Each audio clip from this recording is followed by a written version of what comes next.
कश्ती, बैठे हैं जिसमें सभी। जीवन है एक कश्ती, बैठे हैं जिसमें सभी। लगती है बढ़ती जाए, असल में वो बढ़ ना पाए। अगर यीशु माझी नहीं, अगर यीशु माझी नहीं।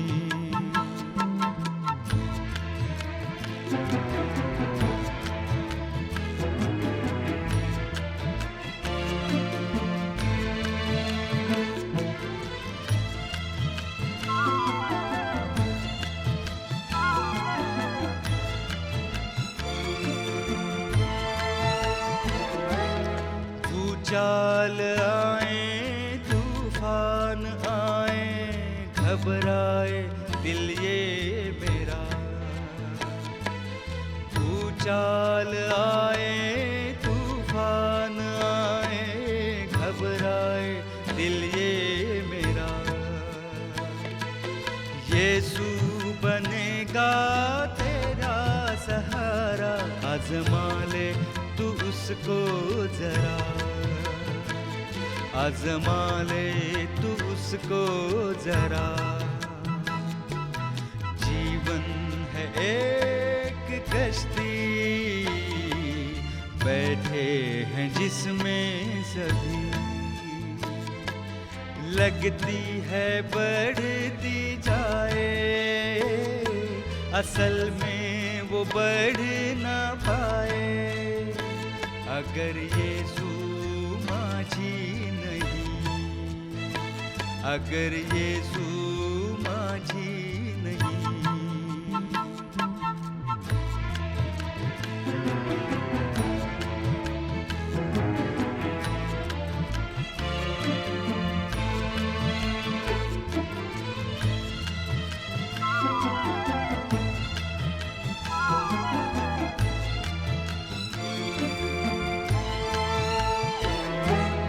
रास्ता कठिन और लंबा सफर हो, छाया हो अंधियारा।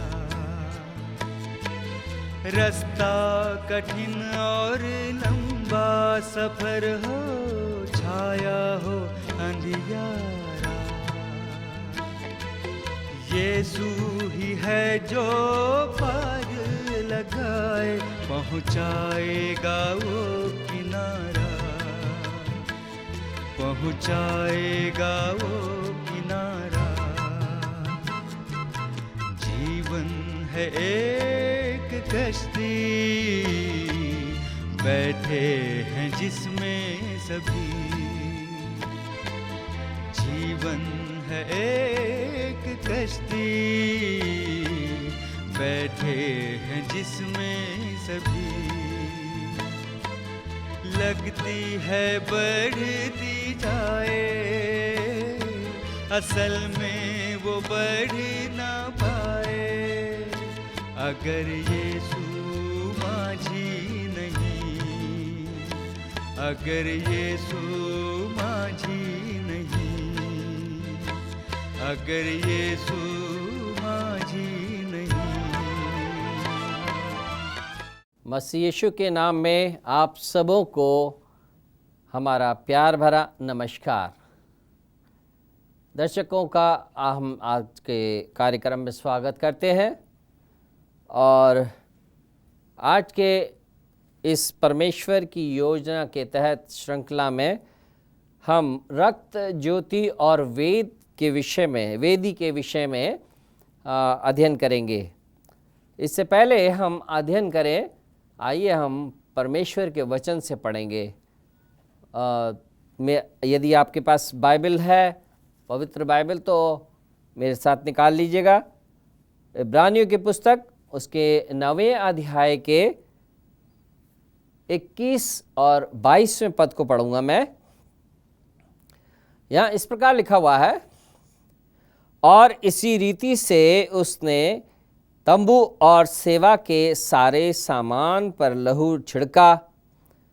सच तो यह है कि व्यवस्था के अनुसार प्राय सब वस्तुएं लहू के द्वारा शुद्ध की जाती हैं। ध्यान रहे, लहू के द्वारा शुद्ध की जाती हैं, ऐसा लिखा हुआ है। और बिना लहू बहाए पापों की क्षमा नहीं है। क्या लिखा? बिना लहू बहाए पापों की क्षमा नहीं है। आइए आगे बढ़ने से पहले हम परमेश्वर की सहायता मांगे। हम प्रार्थना करेंगे। हे हमारे स्वर्गीय दयालु पिता परमेश्वर, तेरा धन्यवाद करते हैं इस अच्छे समय के लिए जो तूने हमें दिया। हमारे जितने भी दर्शक हैं उन सबको आशीष दे, अपनी पवित्र आत्मा की समझ और ज्ञान दे, ताकि तेरी योजना को अपने जीवन में समझने वाले हो सके और अपने जीवन को तेरी मार्ग में चलाने वाले हों। आज के इस कार्यक्रम में तू हमारा सहायक हो। ये विनती तेरे प्रिय पुत्र प्रभु यीशु मसीह के नाम से मांगते, सुन और ग्रहण कर। आमीन। जैसा कि हमने परमेश्वर के वचन में से पढ़ा कि बगैर लहू बहाए पाप की क्षमा नहीं। प्रभु यीशु मसीह ने अपना बलिदान दिया और क्रूस पर मृत्यु प्राप्त की।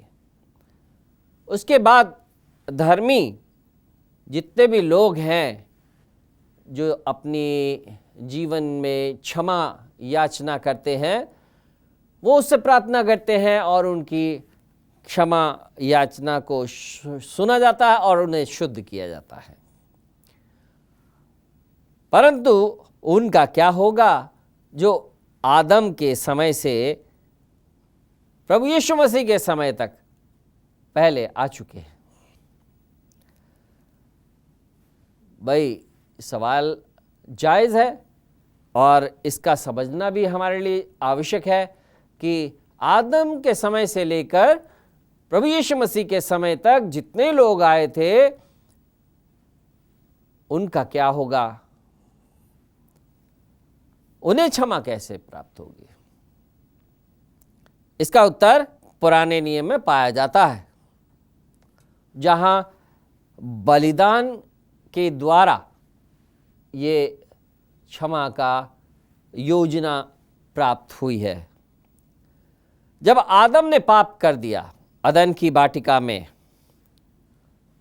तो परमेश्वर ने कहा, मैं तेरे और स्त्री के बीच में, तेरे और इस वंश के बीच में बैर उत्पन्न करूंगा। वो तेरे सिर को कुचले डालेगा और तू उसकी एड़ी को डसेगा। ये जो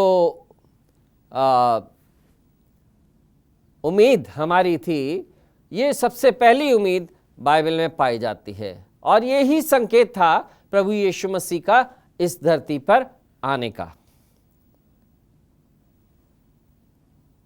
जहां तक हम देखें वचन के अनुसार, जो ये संकेत प्रभु यीशु मसीह आएगा और हमारे लिए बलिदान होगा, ये एक संकेत था। परंतु परमेश्वर की समय सारणी के अनुसार जब समय पूरा हुआ तो 31 एडी यानी कि ईस्वी में 31 एडी तक वो समय नहीं आया जब तक कि प्रभु यीशु मसीह ने अपना बलिदान क्रूस पे नहीं किया, अपनी जान क्रूस पे नहीं दी। अदन की वाटिका में पहली हत्या, जो पहला जानवर या प्राणी मारा गया, वो था मेमना, ताकि आदम की जो नंगापन, पाप करने की वजह से जो नंगापन उसके अंदर आ गया था, वो छिपाया जा सके। मेमने की जो पापी के स्थान पर मारा गया और ये मुक्तिदाता का प्रतीक है। पशुओं की बलि चढ़ाने की प्रथा उस समय तक, जबकि इस्राएली लोगों ने मूसा के नेतृत्व में सीनै पर्वत पर डेरा डाला था, इस समय तक हर घर में मेमना मारा जाता था और ये काम परिवार का जो पिता था वो किया करता था। मैं फिर से आपको बता दूं कि आरंभ में सीनै पर्वत पर जो मूसा को ये पटियां दी गई और उसको दर्शन दिया गया, उस समय तक प्रत्येक इस्राएली के घर में उसका पिता ये बलिदान का कार्य करता था।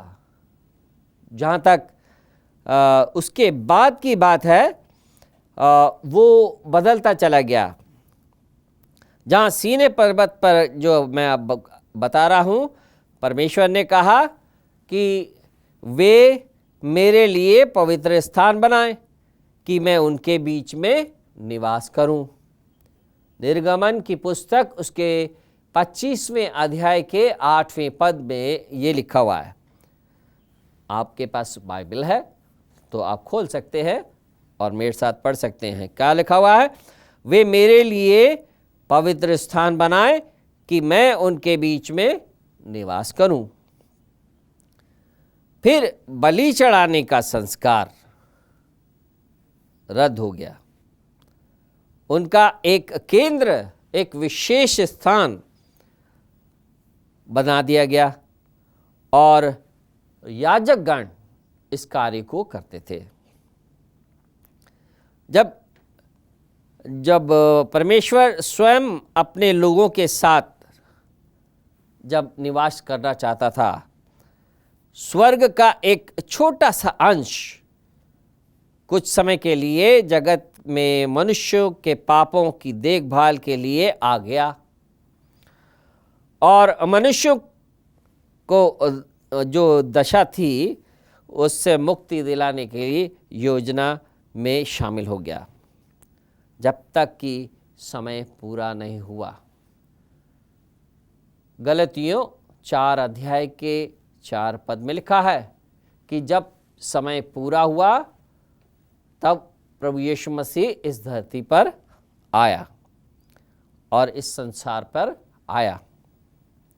पवित्र वचन में 2 पवित्र स्थानों के बारे में जिक्र पाया जाता है। एक तो है जो मूसा ने बनाया था। निर्गमन की पुस्तक उसके 25 अध्याय से लेकर यदि 40 अध्याय तक आप पढ़ेंगे तो वहाँ लेवी व्यवस्था की पूरी पुस्तक इस भवन का और संस्कारों के साथ सारा वर्णन पाया जाता है। और दूसरा था पवित्र स्थान जो स्वर्ग में है। कहाँ है? जो स्वर्ग में है। इसका वर्णन इब्रानियों की पुस्तक उसमें पाया जाता है। यदि आपके पास बाइबल हो तो इब्रानियों की पुस्तक उसके 8वां अध्याय के 12वें पद को पढ़ेंगे, जहां लिखा हुआ है, हमारा ऐसा महायाजक है जो स्वर्ग पर महामहिमन के सिंहासन के दाहिने हाथ जा बैठा और पवित्र स्थान और उस सच्चे तंबू का सेवक हुआ जिसे किसी मनुष्य ने नहीं वरन प्रभु ने खड़ा किया है। पृथ्वी पर बना पवित्र स्थान स्वर्गीय पवित्र स्थान का एक नमूना। समझ में आई? पृथ्वी पे जो पवित्र स्थान बनाया था ये स्वर्गीय पवित्र स्थान का एक नमूना था।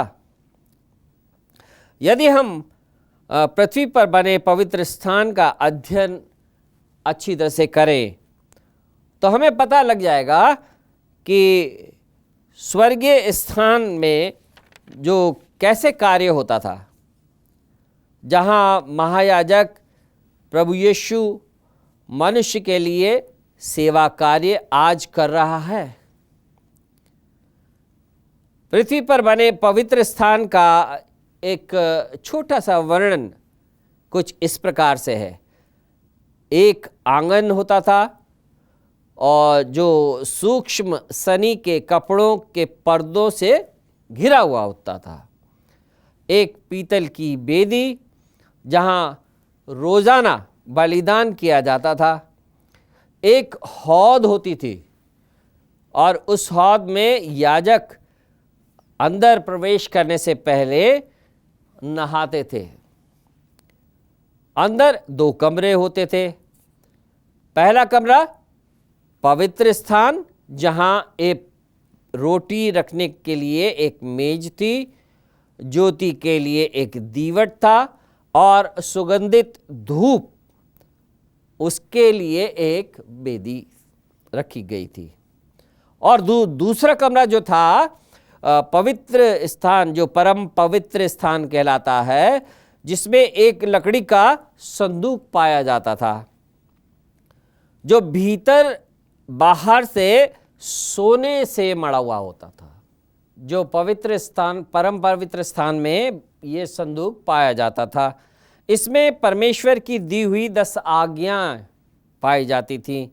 इस संदूक के बाहर एक तख्ते पर एक व्यवस्था की पुस्तक रखी थी, जिसमें संस्कार संबंधी सारी बातें पाई जाती थी।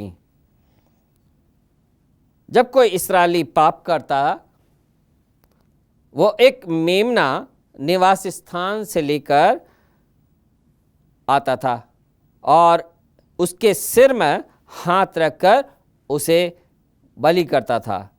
उसे अपने पापों को स्वीकार करने के बाद उसको काटता था। जहाँ तक उसकी जान लेने के बाद याजक उसका रक्त लेकर पीतल की वेदी पर छिड़क देता था और मेमने के शरीर को जला दिया जाता था।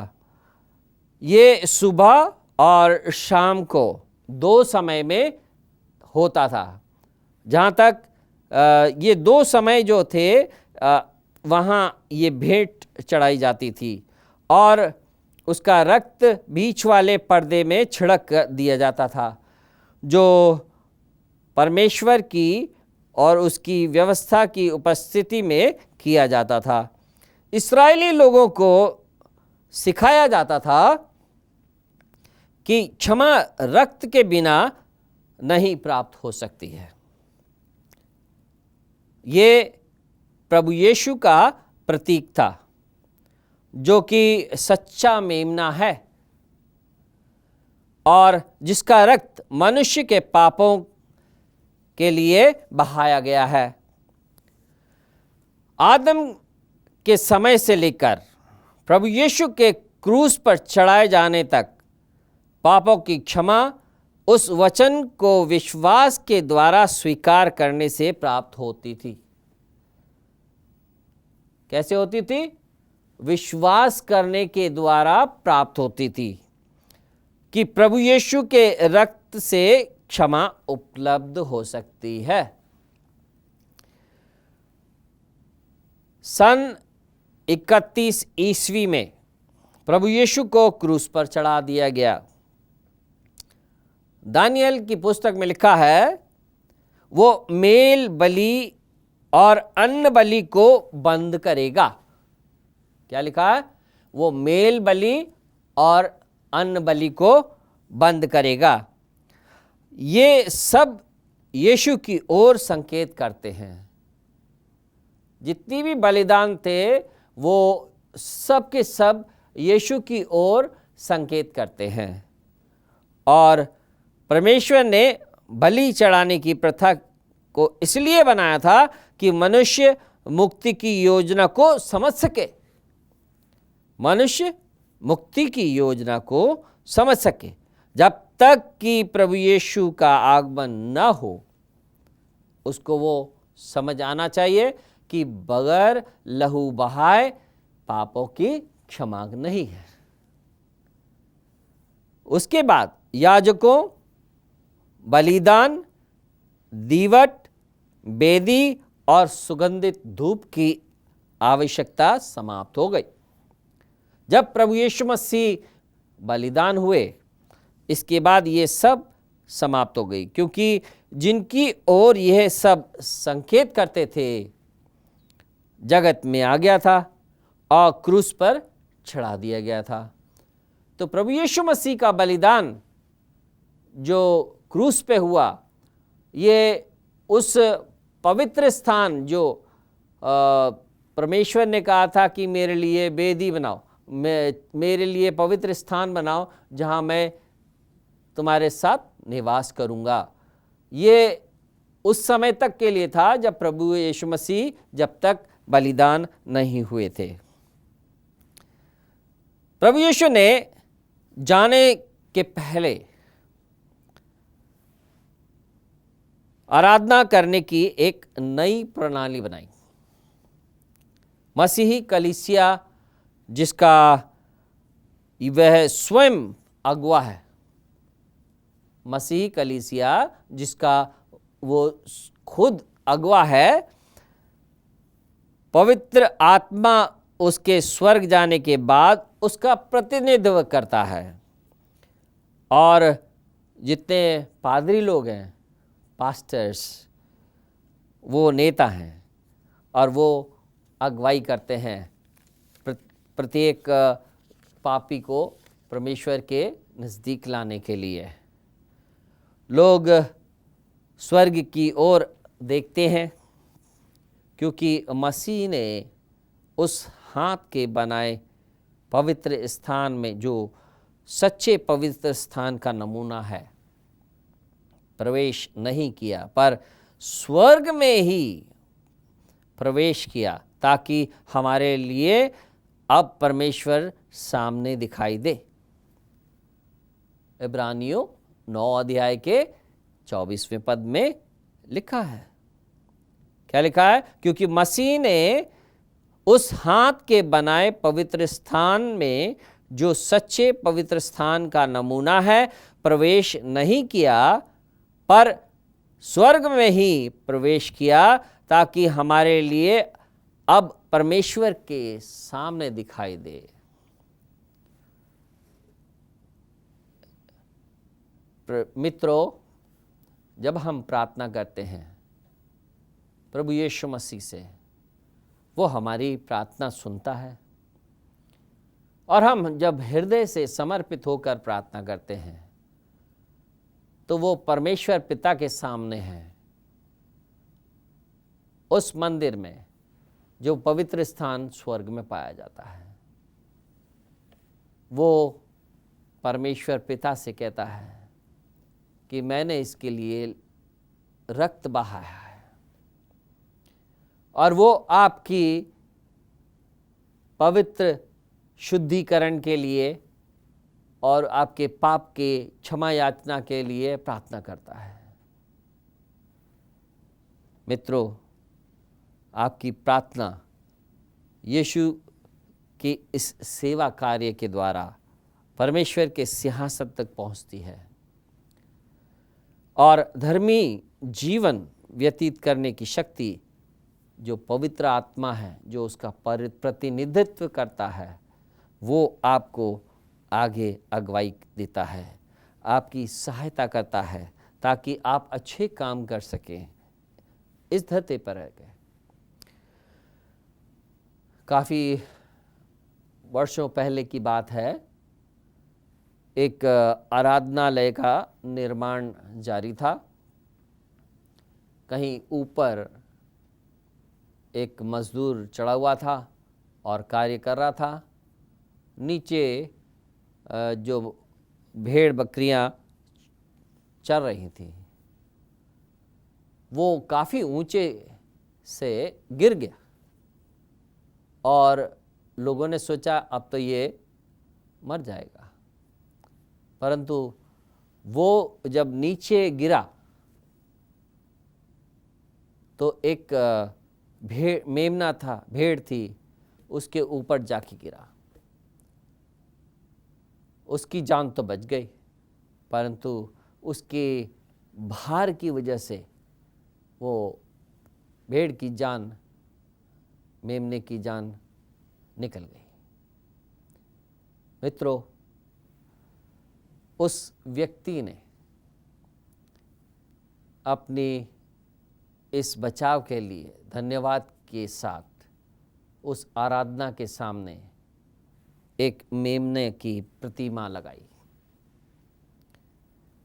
हमें भी परमेश्वर के मेमने के लिए प्रसन्न और कृतज्ञ होने की आवश्यकता है। धन्य है प्रभु यीशु, जिसकी सेवा के कारण, जिन्होंने उसके बलिदान को स्वीकार किया है, क्षमा पाते हैं। उसका रक्त हमारे पापों को धो सकता है। कैसे भी पाप हों, वो चाहता है स्वीकार करना। व्यक्ति अगर स्वीकार करेगा और उसके सामने आएगा तो वो आपको स्वीकार करने के लिए तैयार है।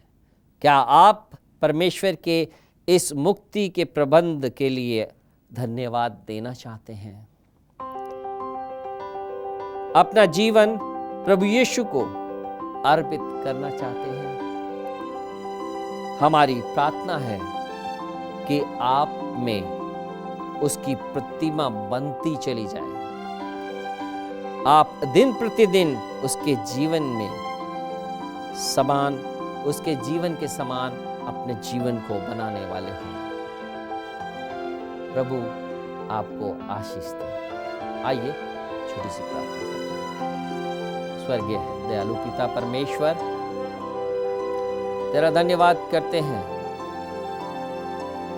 कि तूने अपना पुत्र इस धरती पर भेजा ताकि पापियों के लिए छुटकारा हो सके।